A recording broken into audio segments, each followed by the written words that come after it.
Puis à la lueur d'une flamme, Samba parla. Écoute-moi, mon ami. Il faut que tu mettes de côté cette peur et cette anxiété.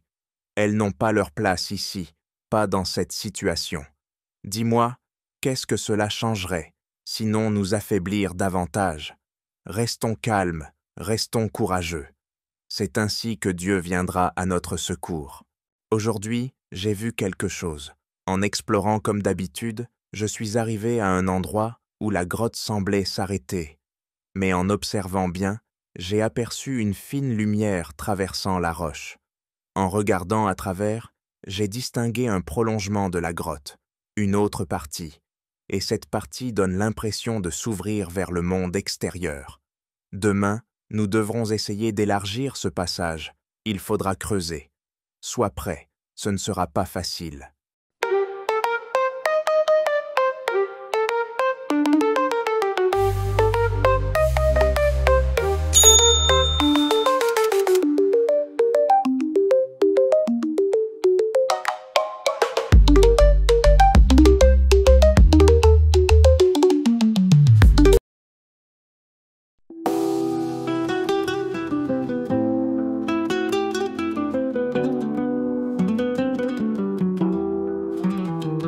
Une fois sa blessure bandée, l'homme reprit ses esprits. Samba, assis à côté de lui, l'observait en silence, puis rompit le calme. Dis-moi, est-ce que tu as apporté un peu de nourriture, autre chose que ce petit morceau de pain qu'ils autorisent normalement? Oui, oui, j'ai mis de la nourriture.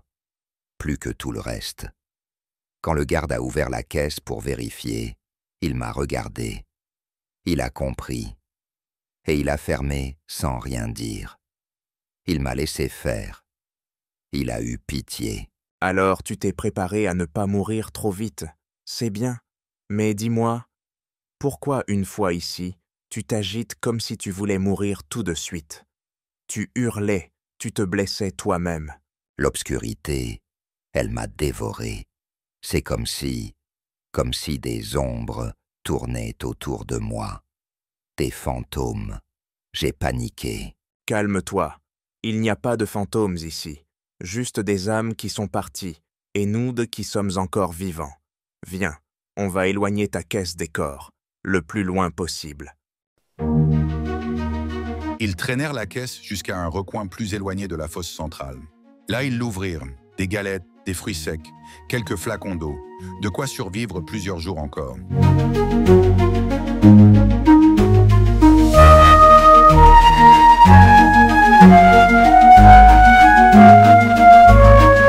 Mange doucement, bois un peu.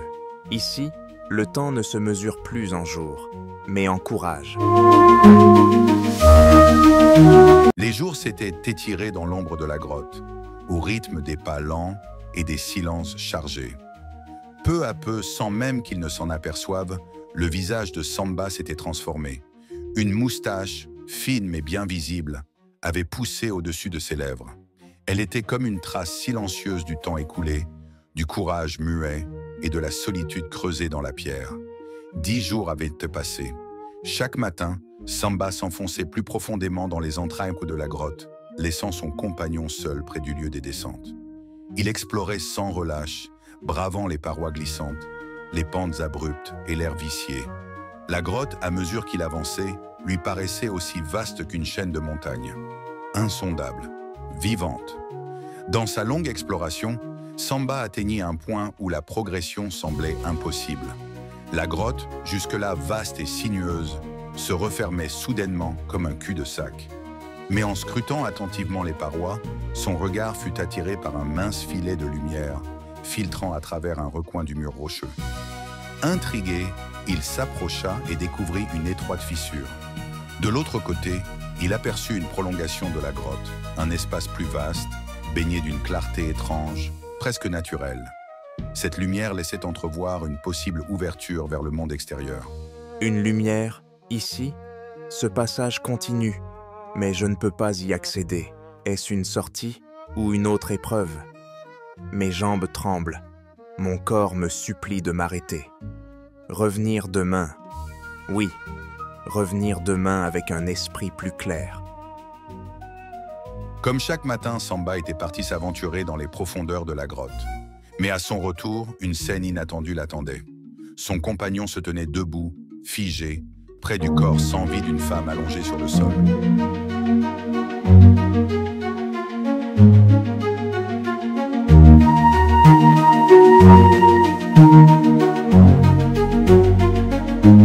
Qu'est-ce qui s'est passé ici pendant mon absence? Ils sont venus enterrer un couple, comme d'habitude. L'homme le défunt et cette femme, son épouse vivante. Mais dès que la caisse s'est posée et que la pierre s'est refermée, tout est devenu noir. Elle a paniqué, exactement comme moi, ce jour-là. Elle a poussé un cri si fort, si déchirant, qu'il résonne encore dans mes oreilles. J'ai voulu l'aider, l'approcher, mais elle s'est débattue violemment, comme si ma présence était une menace. Peut-être croyait-elle que j'étais un fantôme. Et ensuite? Elle est tombée, brutalement, sans un mot, sans un son. Quand je me suis précipité vers elle, elle ne respirait plus. Ce qui est étrange, c'est que moi je la voyais très clairement, mais elle ne voyait rien. Elle heurtait tout, piétinait à l'aveugle. Je lui ai parlé pour tenter de la calmer, de la rassurer, mais dès qu'elle a entendu ma voix, sa peur s'est transformée en terreur. Je n'ai rien pu faire. Oui, c'est normal que tu aies pu la voir. Tu es déjà habitué à l'obscurité. Elle, non. C'est exactement ce qui s'est passé quand toi aussi tu m'as trouvé ici la première fois. Il faut maintenant qu'on les enterre tous les deux.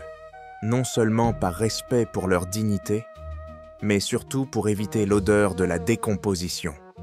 Tu sais, nous habitons ici désormais. Même si j'ai une bonne nouvelle à t'annoncer. Je suis épuisé pour l'instant, mais on ne peut pas laisser les corps ainsi. Allons d'abord les enterrer. Mais c'est quoi cette bonne nouvelle? Je te le dirai une fois qu'on aura terminé l'enterrement. Ils creusèrent en silence, avec gravité, et confièrent les corps au ventre de la grotte. Puis à la lueur d'une flamme, Samba parla. Écoute-moi, mon ami. Il faut que tu mettes de côté cette peur et cette anxiété.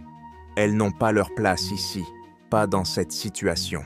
Dis-moi, qu'est-ce que cela changerait, sinon nous affaiblir davantage? Restons calmes, restons courageux. C'est ainsi que Dieu viendra à notre secours. Aujourd'hui, j'ai vu quelque chose. En explorant comme d'habitude, je suis arrivé à un endroit où la grotte semblait s'arrêter. Mais en observant bien, j'ai aperçu une fine lumière traversant la roche. En regardant à travers, j'ai distingué un prolongement de la grotte, une autre partie. Et cette partie donne l'impression de s'ouvrir vers le monde extérieur. Demain, nous devrons essayer d'élargir ce passage. Il faudra creuser. Sois prêt, ce ne sera pas facile.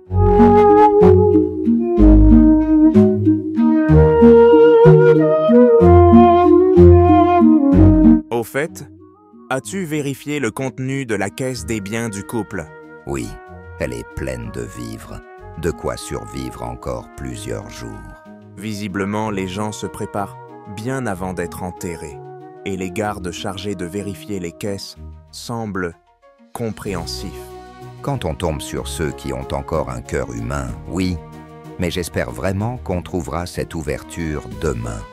Ma tête me fait terriblement mal et la grotte risque de se refermer bientôt, pour de bon. Qu'est-ce que tu veux dire?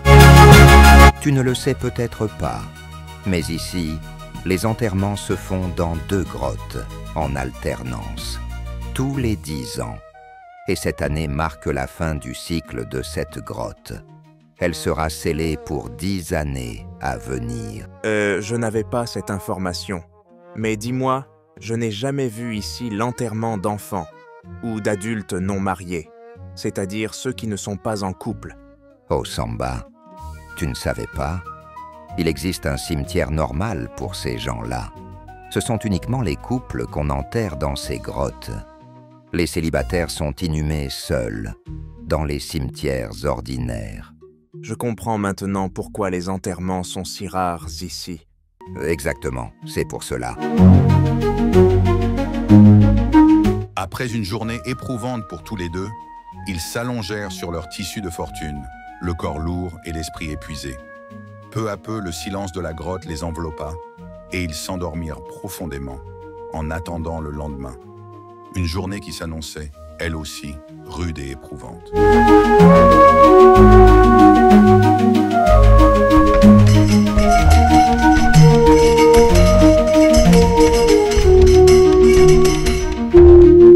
Le lendemain matin, Samba et son compagnon revinrent sur les lieux de la découverte. Armés d'outils rudimentaires, ils s'approchèrent de la fissure étroite.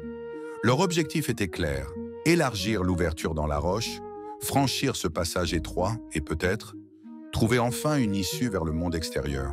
Le premier jour, malgré tous leurs efforts, ils ne parvinrent pas à élargir le trou. Le compagnon de Samba, de plus en plus affaibli par sa blessure à la tête, ne put poursuivre. À l'aube du lendemain, Samba revint seul à l'ouverture, déterminé à continuer le travail.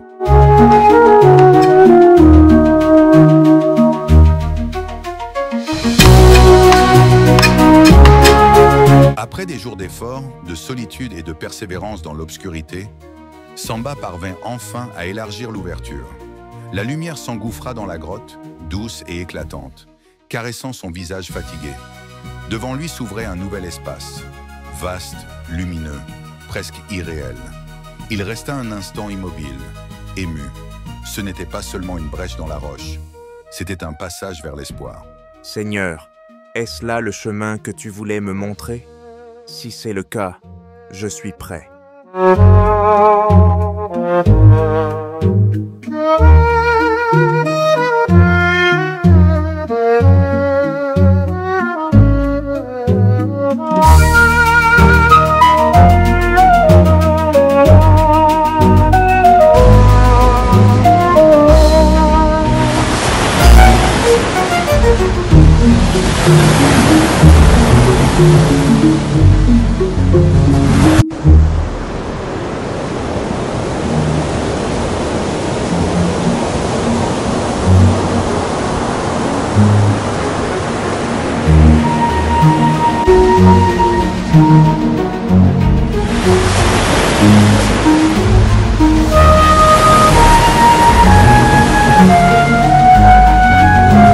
Devant l'immensité bleue, un souffle d'enfance traversa l'esprit de Samba.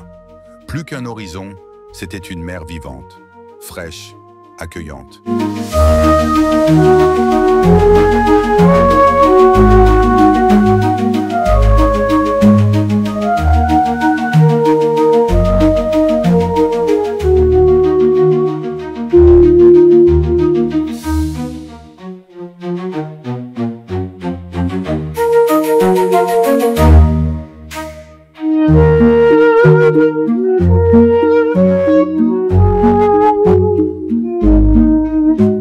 Il sourit.